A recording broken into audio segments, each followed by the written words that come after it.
Now here's a question I get asked a lot. What kind of amplifier do you have in your car? I wonder. Well, the answer is the same thing I've said for the last 11 years, and that is Memphis. Memphis is my favorite amplifier. Memphis, I have adored this line for, God, since they weren't even popular. I mean, 15 years ago. Luckily for me, 12 years ago, when I had my first retail shop, I was blessed with the opportunity of having this line, and I'll tell you, I've done a lot of wonderful jobs with this product. It's given me by far the least amount of headaches out of anything I've ever used. It is the most reliable. It is not the cheapest amp out in there. At least I don't focus, and I never really focus on selling their cheap line like their Street Edge. The power reference I did a little bit with, but MClass has always been my baby. I've always favored it. I love the way they look. I love the way they play. I love the cleanliness. The sound they make are just exceptional in every regard. Now this model right here, this here is an MC 4.75. But to get back to the original question that I said, what kind of amplifier do I have? Me personally, I'm a little old school with my music. I use my amplifier for the purpose of amplifying my music and nothing else.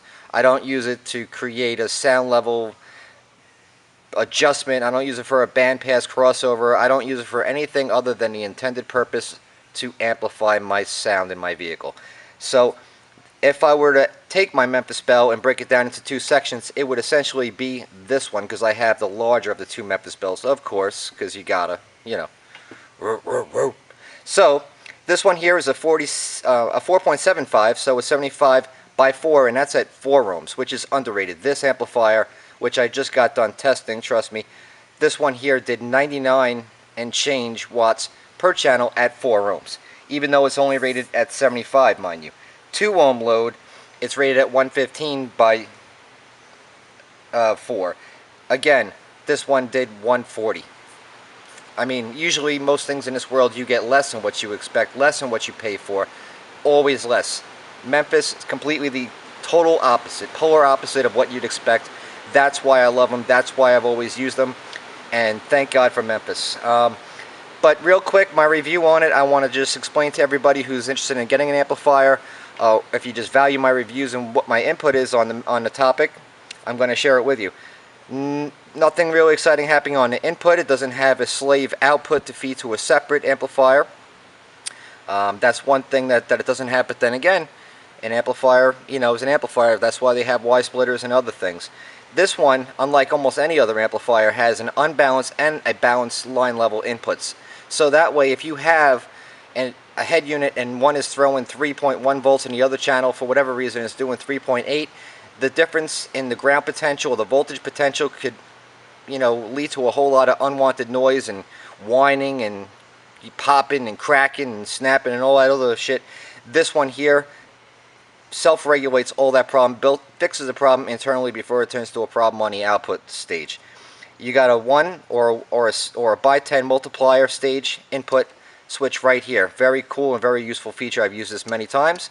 You have separate gains for the front and the rear channel. This amplifier is also bridgeable to 2-channel.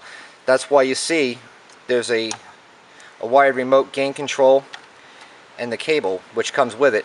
But keep in mind, this amplifier here is a MOSFET 4-channel. It's designed to be performing at its peak in a 4-channel application. If you were going to use a sub-amplifier, of course, in a real system, you had 6 channels of amplification, you would use something like this for your 4 channels and get a real sub-amp for that purpose, because a MOSFET amplifier such as this is not going to perform nearly as well as a D-class monoblock amplifier is. If you had a D-class, you're going to have, for much less amperage, you're going to get much more wattage, and that's really the reason, because let's face it, subwoofers are audible distortion. It really has very little musical value, so don't waste your money. It's nice that they give this to you. However, I have never used one. Keep it as parts. By the way, if you were interested in using one, or wanted to know what these are for your own MClass, this one here is the 6-pin, and these are called 16-MCRG. MC means MClass, RG for remote gain control, and the PRRG would be for power reference gain control and power reference, PR. So they have PR, they have MC. Now moving along on the filter size, you have a flat setting, which is what I've always used because I like to use my head unit as my last resort. That's how I tune my sound, by the way. I always like to do it from the front, from my fingertips at the dashboard. So I leave this true, what comes in goes out, just amplified.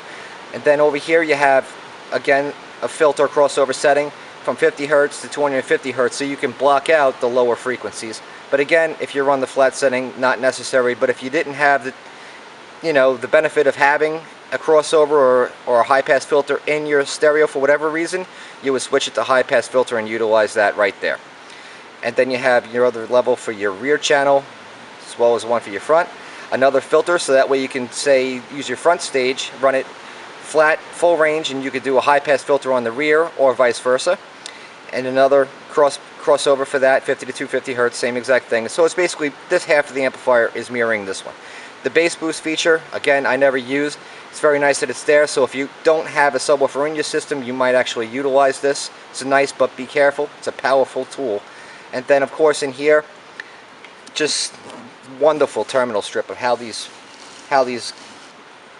wire in there. Look at that. All threaded, machine thread, all real gold-plated stuff, countersunk, protected very well in the chassis of the amplifier. And over here on the side where you see the power coming in, you know they mean business. 4-gauge input for your power and ground side, and a single remote lead turn on, as you might expect. Nothing else to see. This amplifier keeps very cool. It doesn't get super hot and waste a whole lot of power and get distorted like a lot of amplifiers do. It's a true man's amplifier. So MClass for me, it's where it's at. So if you're looking for an amplifier, unfortunately, tough to find on the internet. There are a few guys left here and there that are still selling them, but be careful because Memphis really uptight with their warranties. So you might want to make a friend in a shop that is an authorized dealer. Get your hands on a Memphis, and you know something, these things are a keeper. You get one, you got a friend for life. So that's my take on an amplifier. If you're looking for one, get yourself a Memphis amp.